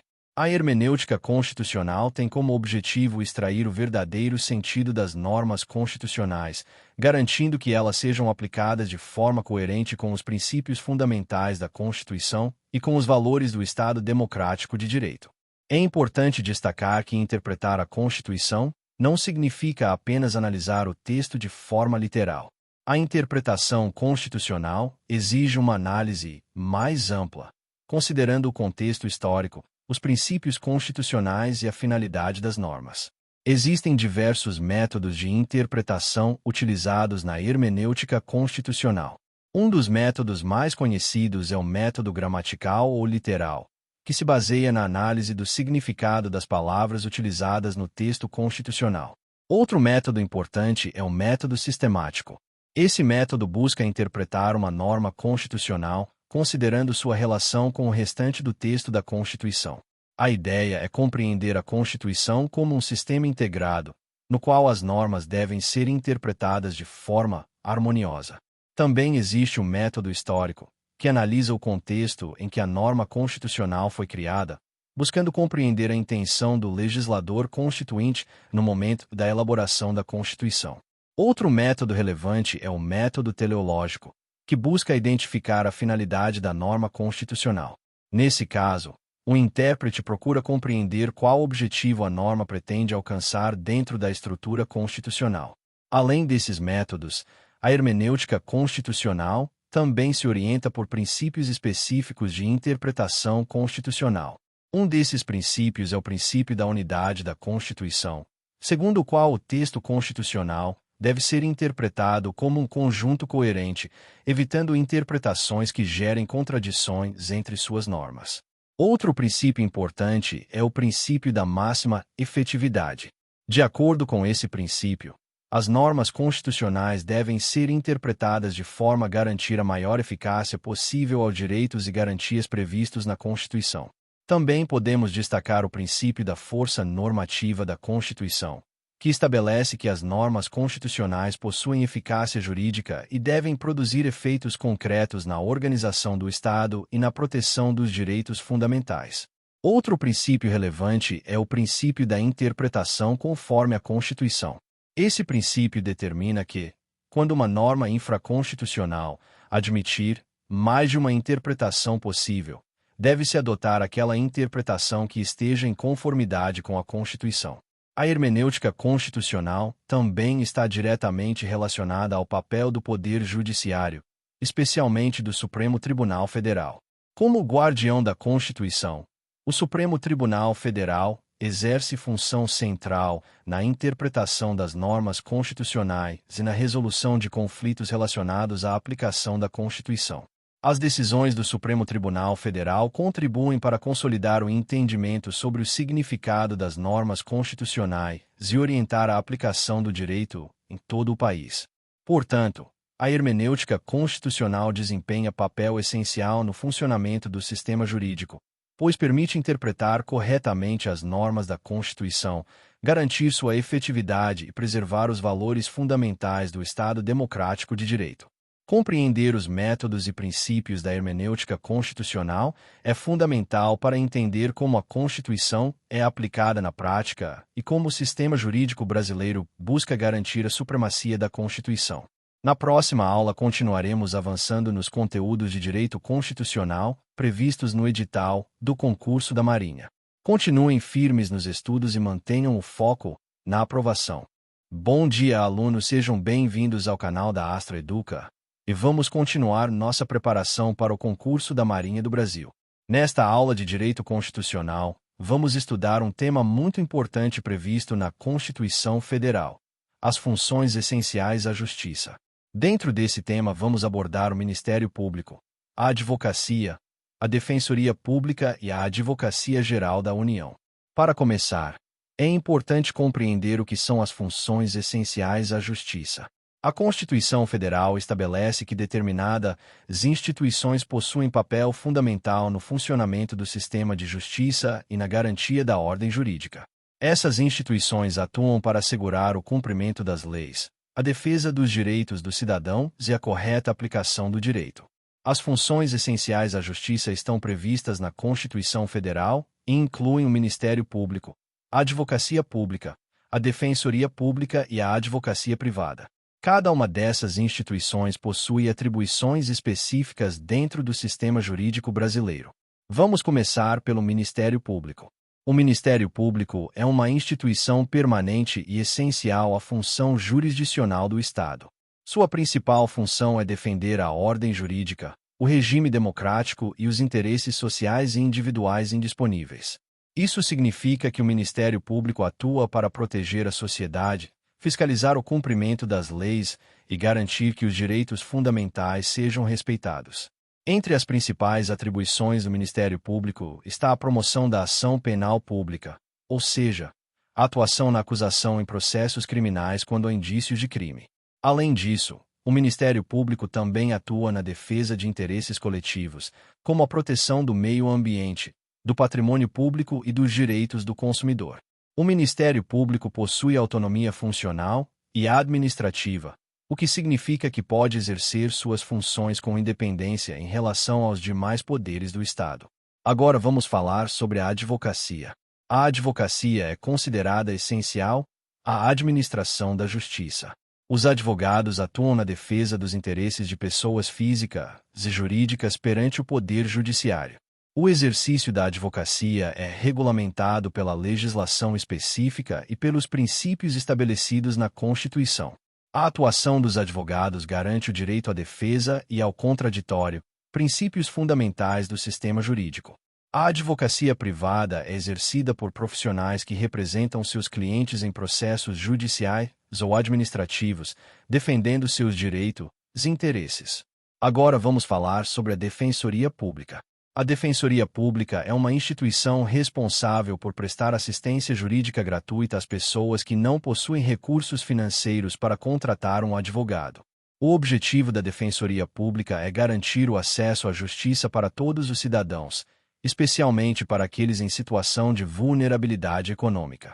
Os defensores públicos atuam na defesa de direitos individuais e coletivos de pessoas necessitadas, tanto em processos judiciais quanto em orientações jurídicas e mediações de conflitos. Assim como o Ministério Público, a Defensoria Pública também possui autonomia funcional e administrativa para desempenhar suas atividades. Por fim, vamos falar sobre a Advocacia Geral da União. A Advocacia Geral da União, conhecida como AGU, é a instituição responsável por representar judicialmente e extrajudicialmente a União. Isso significa que os advogados da União atuam na defesa dos interesses do governo federal em processos judiciais e também prestam consultoria jurídica para os órgãos da administração pública federal. A AGU exerce um papel importante na orientação jurídica da administração pública, garantindo que as ações do governo estejam de acordo com a Constituição e com a legislação vigente. Portanto, as funções essenciais à Justiça representam um conjunto de instituições fundamentais para o funcionamento do sistema jurídico brasileiro. O Ministério Público atua na defesa da ordem jurídica e dos interesses da sociedade, A advocacia garante o direito de defesa dos cidadãos. A Defensoria Pública assegura acesso à justiça para pessoas sem recursos financeiros e a Advocacia Geral da União representa juridicamente o Estado. Compreender o papel dessas instituições é essencial para entender como o sistema de justiça brasileiro funciona e como são garantidos os direitos fundamentais previstos na Constituição. Na próxima aula continuaremos avançando nos conteúdos de direito constitucional previstos no edital do concurso da Marinha. Continuem firmes nos estudos e mantenham o foco na aprovação. Bom dia, alunos, sejam bem-vindos ao canal da Astra Educa. E vamos continuar nossa preparação para o concurso da Marinha do Brasil. Nesta aula de Direito Constitucional, vamos estudar um tema bastante relevante dentro do ordenamento jurídico brasileiro: o direito de propriedade. Vamos abordar o conceito de propriedade, as espécies de propriedade, o princípio da função social da propriedade, a desapropriação, os precatórios e também o Instituto da Usucapião. Para começar, é importante compreender o que é o direito de propriedade. O direito de propriedade é um dos direitos fundamentais garantidos pela Constituição Federal. Ele está previsto no artigo 5º da Constituição e assegura ao indivíduo o direito de possuir, usar, gozar e dispor de bens, bem como o direito de reaver esses bens de quem injustamente os possua ou detenha. O direito de propriedade possui grande importância dentro da organização econômica e social do Estado, pois garante segurança jurídica nas relações patrimoniais e permite que as pessoas utilizem seus bens para satisfazer necessidades pessoais e desenvolver atividades econômicas. Entretanto, a Constituição estabelece que o direito de propriedade não é absoluto. Isso significa que ele deve ser exercido dentro dos limites estabelecidos pela própria Constituição e pela legislação, sempre respeitando os interesses da coletividade. Agora vamos falar sobre as espécies de propriedade. A propriedade pode assumir diferentes formas, dependendo da natureza do bem e da forma como ele é utilizado. Uma das classificações mais comuns distingue a propriedade pública da propriedade privada. A propriedade pública pertence ao Estado e pode ser utilizada para atender às necessidades da coletividade, como no caso de bens públicos utilizados para prestação de serviços ou para uso comum da população. Já a propriedade privada pertence a indivíduos ou empresas e pode ser utilizada de acordo com os interesses do proprietário, desde que respeitadas as normas legais e os princípios constitucionais. Outra classificação importante diz respeito à propriedade urbana e à propriedade rural. A propriedade urbana está localizada nas cidades e está relacionada ao uso do solo urbano, enquanto a propriedade rural está localizada em áreas destinadas à produção agrícola, pecuária ou outras atividades relacionadas ao campo. A Constituição estabelece regras específicas para essas modalidades de propriedade, especialmente no que diz respeito à função social e à possibilidade de desapropriação. Agora vamos falar sobre o princípio da função social da propriedade. Esse princípio é um dos mais importantes dentro do direito constitucional brasileiro. De acordo com a Constituição, a propriedade deve cumprir uma função social. Isso significa que o uso da propriedade não deve atender apenas aos interesses do proprietário, mas também deve contribuir para o bem-estar da sociedade. A função social busca garantir que a propriedade seja utilizada de forma produtiva, responsável e em conformidade com os interesses coletivos. No caso da propriedade urbana, a função social está relacionada ao cumprimento das regras de planejamento urbano estabelecidas pelo plano diretor dos municípios. Já no caso da propriedade rural, a função social envolve o aproveitamento adequado da terra, a preservação do meio ambiente, o respeito às normas trabalhistas e a utilização produtiva da propriedade. Quando a propriedade não cumpre sua função social, o Estado pode adotar medidas previstas na Constituição para garantir seu uso adequado. Agora vamos falar sobre a desapropriação. A desapropriação é um instrumento jurídico que permite ao Estado retirar compulsoriamente um bem de seu proprietário para atender a uma necessidade pública, interesse social ou utilidade pública. A Constituição estabelece que a desapropriação deve ocorrer mediante justa e prévia indenização em dinheiro, garantindo que o proprietário receba compensação pelo bem que foi retirado. Existem diferentes tipos de desapropriação previstos na legislação. Em alguns casos, como na reforma agrária, A indenização pode ocorrer por meio de títulos da dívida agrária, conforme previsto na Constituição. A desapropriação representa uma forma de intervenção do Estado na propriedade privada, mas sempre deve respeitar os limites constitucionais e garantir proteção ao direito do proprietário. Agora vamos abordar o tema dos precatórios. Os precatórios estão relacionados ao pagamento de dívidas do poder público decorrentes de decisões judiciais. Quando o Estado é condenado judicialmente a pagar determinado valor a uma pessoa física ou jurídica, esse pagamento é realizado por meio de precatórios. O precatório é uma requisição de pagamento expedida pelo Poder Judiciário para que o ente público responsável efetue o pagamento da dívida. A Constituição estabelece regras específicas para a ordem de pagamento dos precatórios, priorizando, por exemplo, créditos de natureza alimentícia, como salários, aposentadorias e pensões. O objetivo desse sistema é organizar o pagamento das dívidas públicas decorrentes de decisões judiciais, garantindo transparência e controle sobre as finanças públicas. Por fim, vamos falar sobre o Instituto da Usucapião. A usucapião é uma forma de aquisição da propriedade por meio da posse prolongada e contínua de um bem, desde que sejam cumpridos determinados requisitos previstos na legislação. Esse instituto tem como objetivo regularizar situações em que uma pessoa ocupa e utiliza um bem por longo período de tempo, exercendo sobre ele funções típicas de proprietário. Existem diferentes modalidades de usucapião previstas no ordenamento jurídico brasileiro, como a usucapião urbana, a usucapião rural e outras modalidades específicas previstas na legislação civil e constitucional. Na Constituição Federal, por exemplo, existe a previsão de usucapião especial urbana para pessoas que ocupam imóvel urbano de pequena dimensão por determinado período de tempo para fins de moradia, desde que não possuam outro imóvel. Também existe a usucapião especial rural, aplicável a quem ocupa área rural, de pequeno tamanho, utilizando-a para produção e moradia. Essas modalidades de usucapião têm como objetivo promover justiça social e garantir acesso à moradia e à terra para pessoas que utilizam esses bens de forma produtiva. Portanto, o direito de propriedade é um direito fundamental garantido pela Constituição, mas seu exercício deve respeitar limites estabelecidos pela função social da propriedade. Instrumentos como a desapropriação, o sistema de precatórios e o Instituto da Usucapião fazem parte do conjunto de mecanismos jurídicos utilizados para equilibrar os interesses individuais e coletivos relacionados ao uso da propriedade. Compreender esses temas é fundamental para entender como a Constituição brasileira regula a propriedade e busca promover justiça social e desenvolvimento econômico.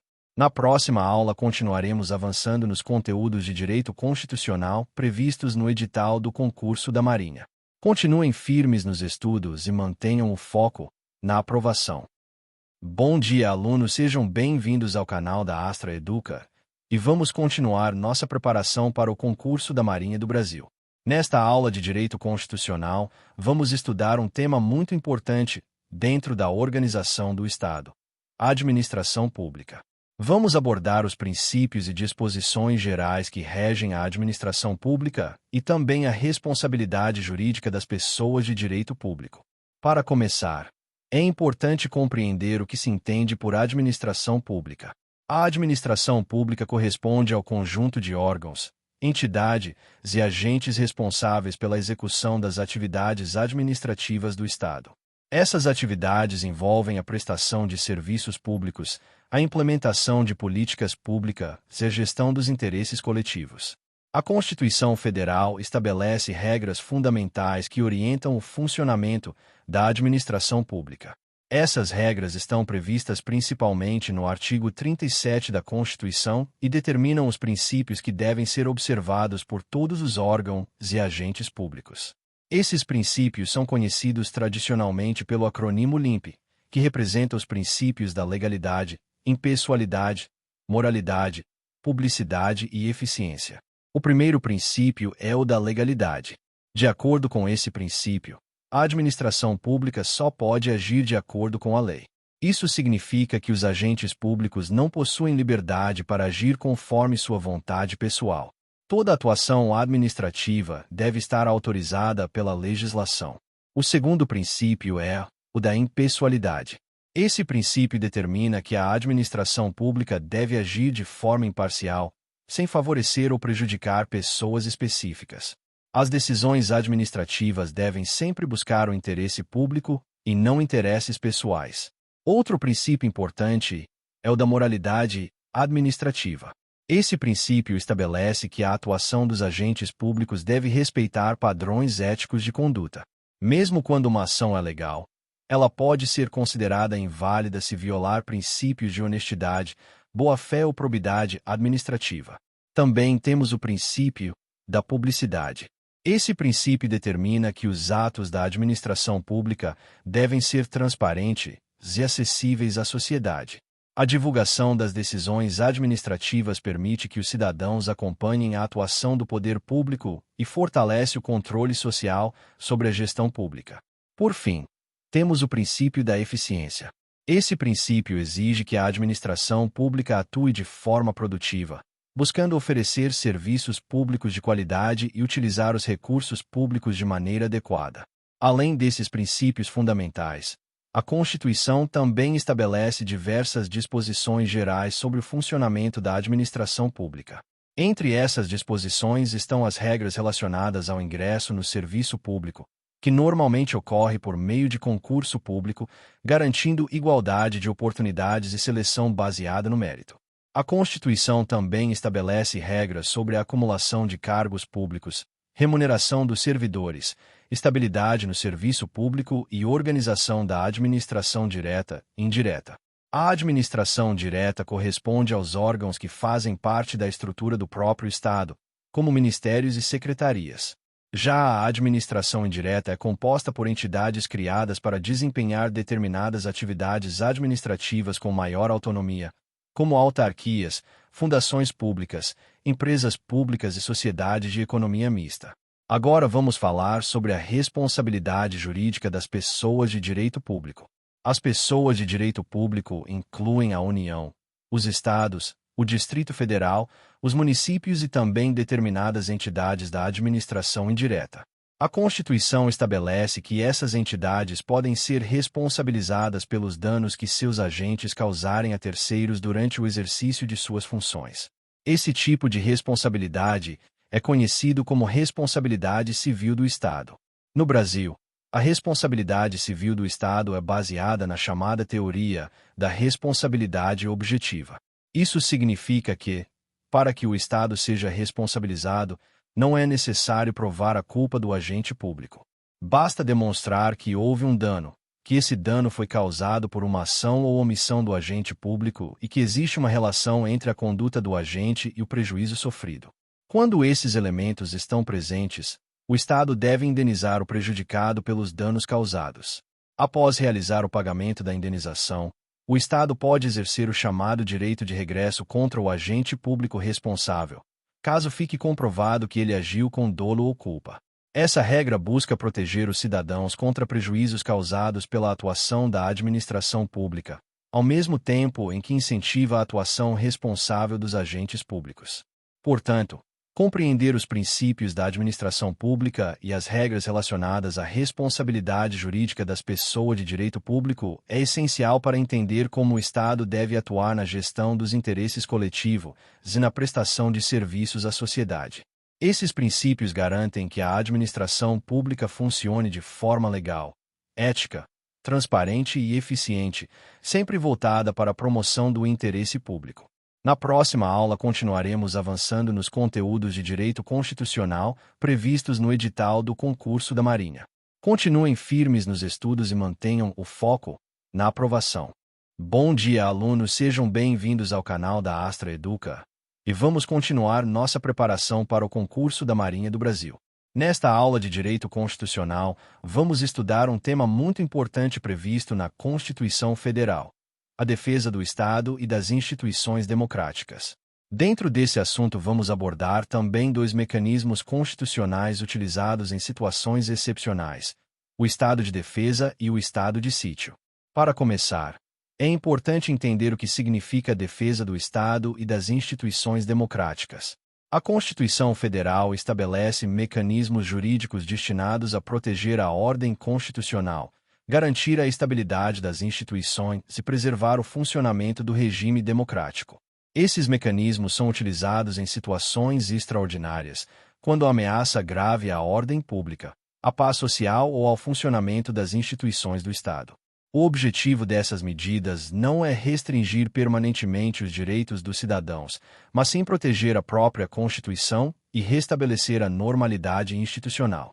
Entre os instrumentos previstos pela Constituição para a defesa do Estado estão o estado de defesa e o estado de sítio. Esses institutos permitem ao poder público adotar medidas excepcionais para enfrentar crises graves que coloquem em risco a ordem democrática. Vamos começar pelo estado de defesa. O estado de defesa é uma medida constitucional utilizada para preservar ou restabelecer rapidamente a ordem pública ou a paz social em locais restritos e determinados. Ele pode ser decretado pelo Presidente da República quando ocorrer grave instabilidade institucional ou quando houver calamidade de grandes proporções na natureza que comprometa a ordem pública. O estado de defesa possui caráter temporário e deve ser aplicado apenas nas áreas afetadas pela situação de crise. Após ser decretado pelo Presidente da República, o ato deve ser submetido à apreciação do Congresso Nacional, que poderá aprovar ou rejeitar a medida. Durante o estado de defesa, algumas medidas excepcionais podem ser adotadas para restabelecer a ordem. Entre essas medidas podem estar restrições temporárias a determinados direitos, como restrições ao direito de reunião ou ao sigilo de comunicações, sempre dentro dos limites estabelecidos pela Constituição. Agora vamos falar sobre o estado de sítio. O estado de sítio é uma medida ainda mais grave e excepcional, utilizada em situações de grande ameaça à ordem constitucional. Ele pode ser decretado pelo Presidente da República em duas situações principais. A primeira ocorre quando a comoção grave de repercussão nacional ou quando o estado de defesa se mostra insuficiente para restabelecer a ordem pública. A segunda situação ocorre em casos de guerra ou agressão armada estrangeira contra o país. Diferentemente do estado de defesa, o estado de sítio depende de autorização prévia do Congresso Nacional para ser decretado pelo Presidente da República.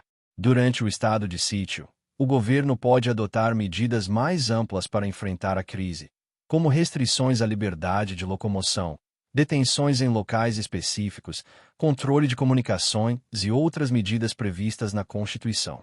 Mesmo nessas situações excepcionais, a Constituição estabelece limites para a atuação do poder público, buscando evitar abusos e garantir a proteção dos direitos fundamentais na medida do possível.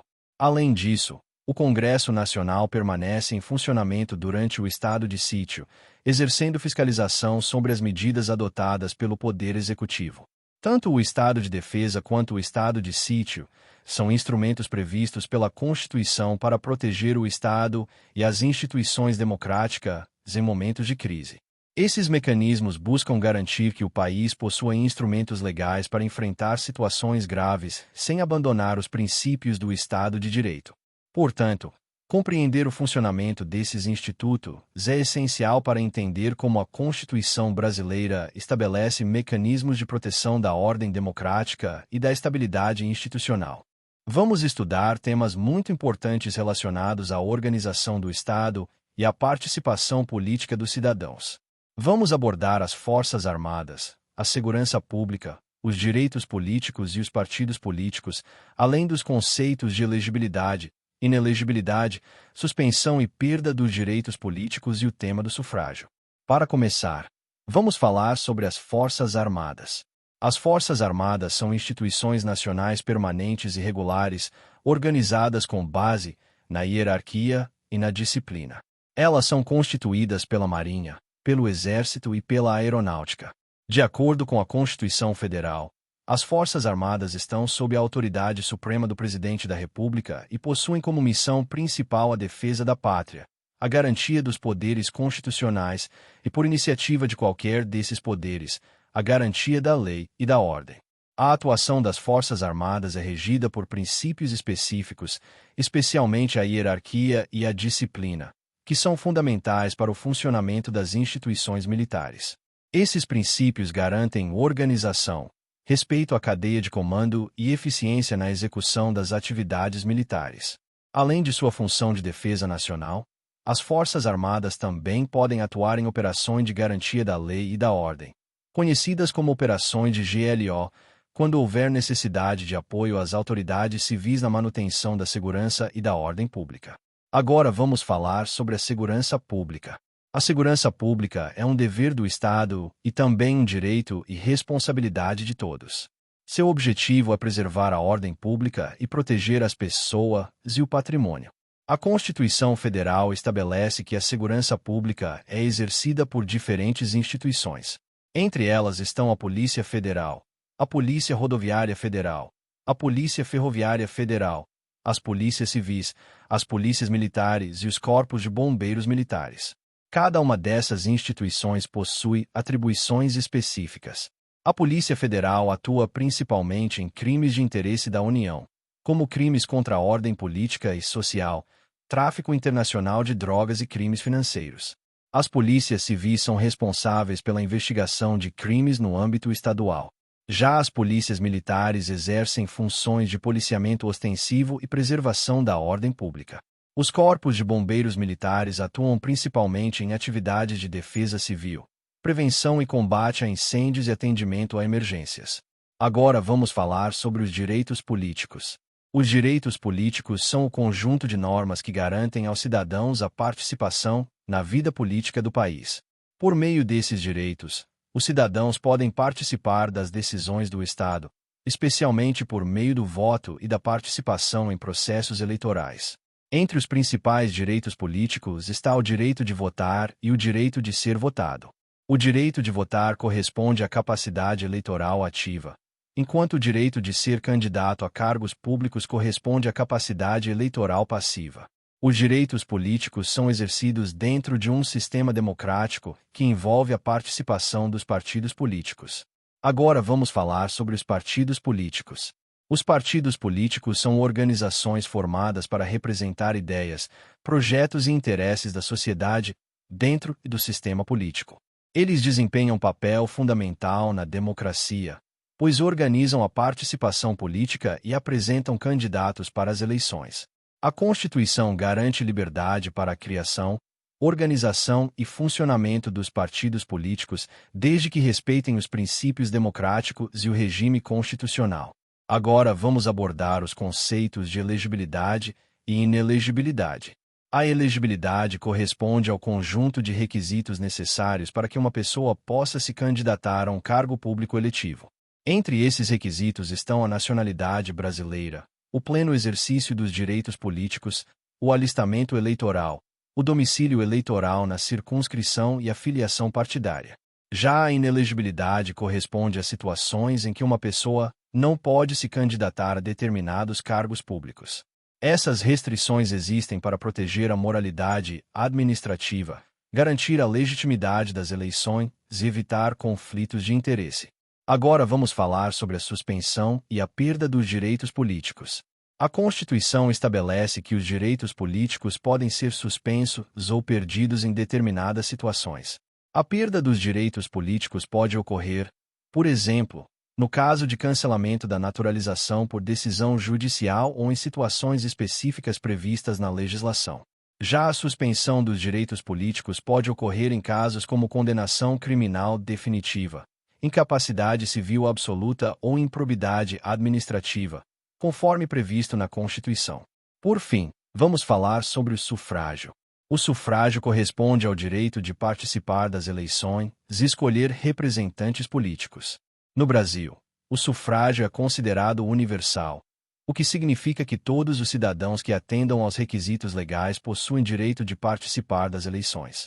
O voto no Brasil é direto e secreto, garantindo liberdade de escolha ao eleitor. Além disso, o voto é obrigatório para os cidadãos entre 18 e 70 anos, sendo facultativo para jovens entre 16 e 18 anos, para maiores de 70 anos e para analfabetos. Portanto, compreender o papel das Forças Armadas, a organização da segurança pública e o funcionamento dos direitos políticos é essencial para entender como o Estado brasileiro protege suas instituições e garante a participação democrática dos cidadãos. Na próxima aula continuaremos avançando nos conteúdos de direito constitucional previstos no edital do concurso da Marinha. Continuem firmes nos estudos e mantenham o foco na aprovação. Bom dia, alunos, sejam bem-vindos ao canal da Astra Educa e vamos continuar nossa preparação para o concurso da Marinha do Brasil. Nesta aula de Direito Constitucional, vamos estudar 3 temas muito importantes relacionados ao funcionamento e à aplicação da Constituição no sistema jurídico brasileiro. Vamos abordar o ato das disposições constitucionais transitórias, as emendas constitucionais e também o papel das súmulas vinculantes, das súmulas e dos informativos do Supremo Tribunal Federal e do Superior Tribunal de Justiça. Para começar, vamos falar sobre o ato das disposições constitucionais transitórias, conhecido pela sigla ADCT. O ADCT é um conjunto de normas que acompanha a Constituição Federal de 1988 e tem como principal objetivo regular a transição entre a ordem constitucional anterior e a nova ordem estabelecida pela Constituição. Quando uma nova Constituição entra em vigor, diversas instituições, normas e estruturas administrativas precisam ser adaptadas ao novo sistema jurídico. Para facilitar essa transição, o legislador constituinte criou o ato das disposições constitucionais transitórias. Essas disposições possuem caráter temporário, pois foram elaboradas para tratar de situações específicas relacionadas ao momento de mudança constitucional. Muitas dessas normas tiveram aplicação apenas durante os primeiros anos após a promulgação da Constituição de 1988. Entre os temas tratados pelo ADCT estão, por exemplo, regras relacionadas à reorganização administrativa do Estado, a adaptação de leis anteriores à nova Constituição, a implementação de políticas públicas e a transição de determinados regimes jurídicos.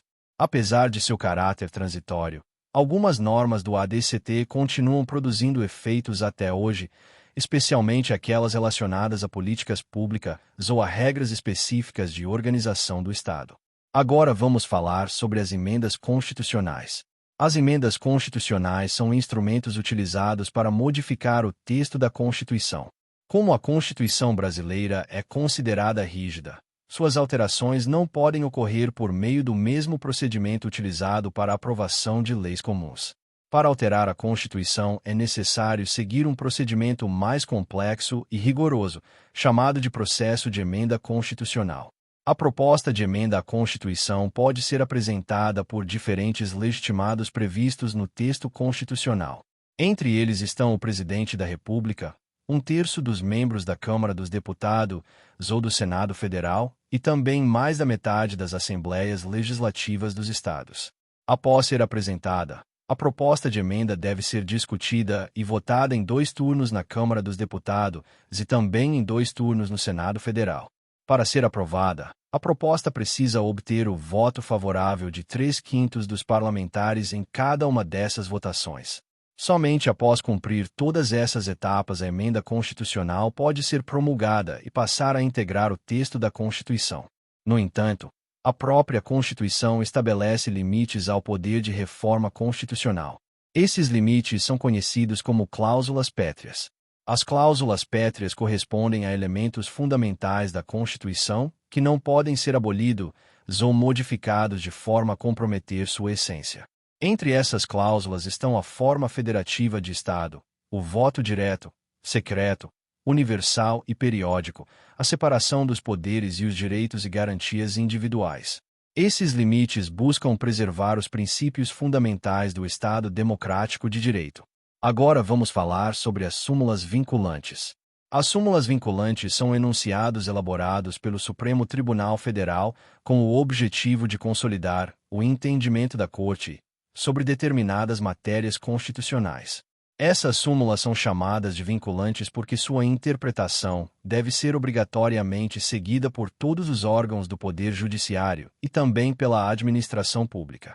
A criação das súmulas vinculantes tem como objetivo garantir maior uniformidade nas decisões judiciais e evitar que questões já pacificadas pelo Supremo Tribunal Federal continuem sendo discutidas repetidamente nos tribunais. A adoção das súmulas vinculantes também contribui para a maior eficiência do sistema judiciário, reduzindo o número de processos relacionados a temas já decididos pela Corte. Agora vamos falar sobre as súmulas em geral. As súmulas são enunciados que sintetizam o entendimento consolidado de um tribunal sobre determinado tema jurídico. Diferentemente das súmulas vinculantes, as súmulas comuns não possuem caráter obrigatório para todos os órgãos do judiciário, mas exercem grande influência na interpretação das normas jurídicas. Os tribunais superiores, como o Supremo Tribunal Federal e o Superior Tribunal de Justiça, elaboram súmulas com base em decisões reiteradas sobre determinadas matérias. Essas súmulas servem como orientação para juízes, advogados e operadores do direito. Por fim, vamos falar sobre os informativos do Supremo Tribunal Federal e do Superior Tribunal de Justiça. Os informativos são publicações periódicas elaboradas pelos tribunais superiores que apresentam resumos das decisões mais relevantes proferidas pelas cortes. Esses informativos são muito utilizados por estudantes de direito, profissionais da área jurídica e candidatos a concursos públicos, pois permitem acompanhar a evolução da jurisprudência dos tribunais superiores. Por meio dos informativos, é possível compreender quais são os entendimentos mais recentes do Supremo Tribunal Federal e do Superior Tribunal de Justiça sobre diversos temas jurídicos. Portanto, compreender o funcionamento do ato das disposições constitucionais transitórias, o processo de elaboração das emendas constitucionais e o papel das súmulas e informativos dos tribunais superiores é essencial para entender como a Constituição é aplicada e interpretada dentro do sistema jurídico brasileiro. Esses instrumentos ajudam a garantir estabilidade jurídica, uniformidade na interpretação das leis e a adaptação da Constituição às transformações da sociedade. Na próxima aula continuaremos avançando nos conteúdos previstos no edital do concurso da Marinha. Continuem firmes nos estudos e mantenham o foco na aprovação.